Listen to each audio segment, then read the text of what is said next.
le centre de notre système solaire. Salut les gars, c'est Sevan. On se retrouve pour une autre vidéo. On va prendre la Terre et le Soleil dans cette vidéo. J'espère que vous allez aimer. Sur Terre, le vrai centre du système solaire est le Soleil, mais pas le centre de celui-ci. En ce qui concerne Jupiter, le barycentre est en fait à l'extérieur de la surface du Soleil. Jupiter est 318 fois plus grande que la Terre. L'équilibre est donc différent. Les planètes ne tournent pas vraiment autour du Soleil, mais autour de leur centre de masse commun. Imagine que tu tiens un crayon en équilibre sur le bout de ton doigt. Tu dois le placer en plein centre pour qu'il ne bascule pas de chaque côté. Comme la masse du crayon est répartie de manière égale, le tout s'équilibre de cette manière. Surtout dans l'espace. Mais essaie de faire tenir un marteau en équilibre sur le bout de ton pied. Il y a de fortes chances que tu repartes avec un orteil cassé. Son vrai barycentre est plus proche de la tête du marteau plutôt que du centre réel où tu le tiens. Le barycentre de la Terre et du Soleil est comme ce marteau. Le centre de masse est plus ou moins au centre de l'objet. En réalité, si le Soleil devait tourner autour de la Terre, notre petite planète bleue devrait être aussi grosse que le Soleil, voire plus. Nous ne pouvons pas ignorer les autres planètes de notre système solaire, ce qui signifie qu'elles doivent toutes tourner autour de nous également. Mais dans les temps anciens, les esprits brillants ont toujours pensé que tout tournait autour de la Terre. Ils appelaient cela le système géocentrique. Et cela avait du sens pour eux, car ils avaient l'impression que tout ce qui était au-dessus d'eux tournait autour d'eux. Le Soleil et la Lune ont joué des rôles essentiels dans l'histoire de l'humanité. Et ce n'est que bien plus tard que nous nous sommes sentis insignifiants dans l'univers. Dans la Grèce antique et au Moyen-Âge, les grands esprits utilisaient le système géocentrique pour étudier l'espace. Ce n'est qu'au XVIe siècle que le modèle a changé. À cette époque, on ne pouvait même pas imaginer que tout tournait autour du Soleil. Et ils n'avaient évidemment pas les connaissances scientifiques pour confirmer tout cela. Mais la Terre ne peut pas être le centre du système solaire car elle n'est pas assez grande pour ce rôle. Pour que les conditions conviennent à cette énorme taille, la vie aurait dû évoluer différemment. Nous serions probablement moins dépendants de l'oxygène. Certains animaux, comme les baleines et les dauphins, peuvent rester des heures sans prendre une seule respiration. Ils peuvent même dormir sous l'eau. Ainsi, les humains de la Terre de la taille du Soleil auraient eu des poumons adaptés et n'auraient pas eu besoin de prendre de l'air en permanence. Cela signifie que la vie végétale serait limitée, avec seulement quelques arbustes ici et là. Il y a des trillions d'arbres dans le monde, mais les principaux responsables de la production d'oxygène sont les algues des océans. Avec l'immensité des océans et des mers, les algues qui se trouvent au sommet pompent l'air que nous respirons. L'oxygène ne serait pas aussi abondant sur cette planète, mais nos mécanismes de respiration pourraient s'appuyer sur le dioxyde de carbone, un autre gaz communément trouvé sur d'autres planètes. Si la planète est très chaude, l'eau est rare. Nous n'en trouverions que sur certaines parties de la planète, comme les sommets des montagnes. Le sol serait trop brûlé pour que quoi que ce soit puisse y survivre correctement. Nous pourrions aussi oublier les saisons. Le Soleil est actuellement juste assez puissant pour nous donner ce dont nous avons besoin. Mais comme la Terre serait si grande et que le Soleil serait un autre corps céleste émettant de la chaleur, nous aurions toujours l'impression d'être dans un micro-ondes.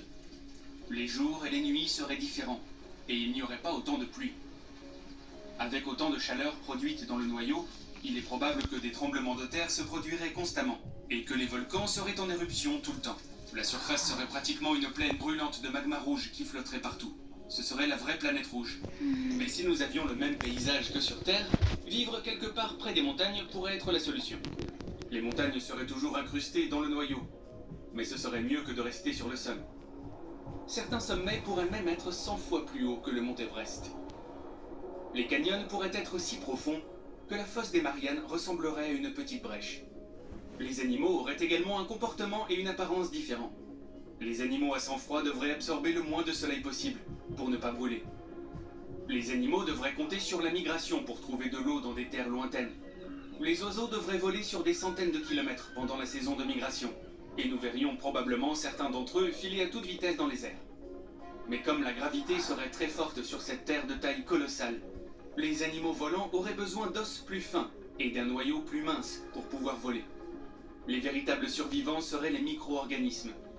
Ils peuvent vivre dans des températures et des pressions extrêmes et peuvent résister sans oxygène pendant un bon moment.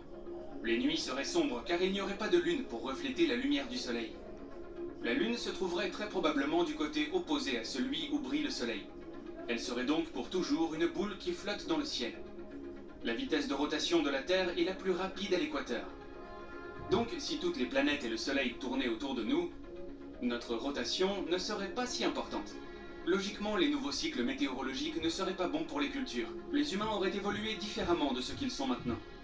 Nous serions probablement plus petits et plus trapus, car la gravité serait très forte. Et à cause de la hausse des températures, nous vivrions probablement dans des grottes partout dans le monde. Les plus forts auraient migré vers les montagnes. Nous aurions probablement suivi la même évolution que maintenant. Mais d'autres caractéristiques physiques pourraient être différentes. Notre pigmentation serait probablement différente pour combattre la chaleur.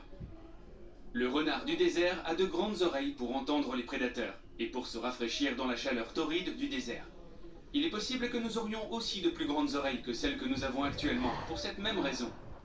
Nous serions beaucoup plus forts que nous ne le sommes actuellement, et nos os seraient épais et difficiles à briser. La gravité est l'un des éléments clés du développement de notre densité osseuse et de notre masse musculaire. Cela signifie que nous n'aurions probablement pas besoin d'outils pour chasser. Cela aurait retardé l'âge du bronze et la civilisation moderne telle que nous la connaissons. Avec peu de végétation, se tenir debout ne serait pas si nécessaire pour trouver les prédateurs autour de nous. Nous ne serions pas non plus les coureurs les plus rapides, mais nous serions assez forts pour combattre une meute de loups à l'allure patibulaire. Et si la Terre était gigantesque, il est possible que de multiples espèces d'humains erreraient sur la Terre, dans des zones isolées. Certaines espèces humaines grandiraient et évolueraient pour devenir les penseurs intelligents d'aujourd'hui, mais d'autres resteraient les mêmes. Et certaines créatures du passé seraient toujours là, inchangées. Les requins existeraient depuis l'époque des dinosaures.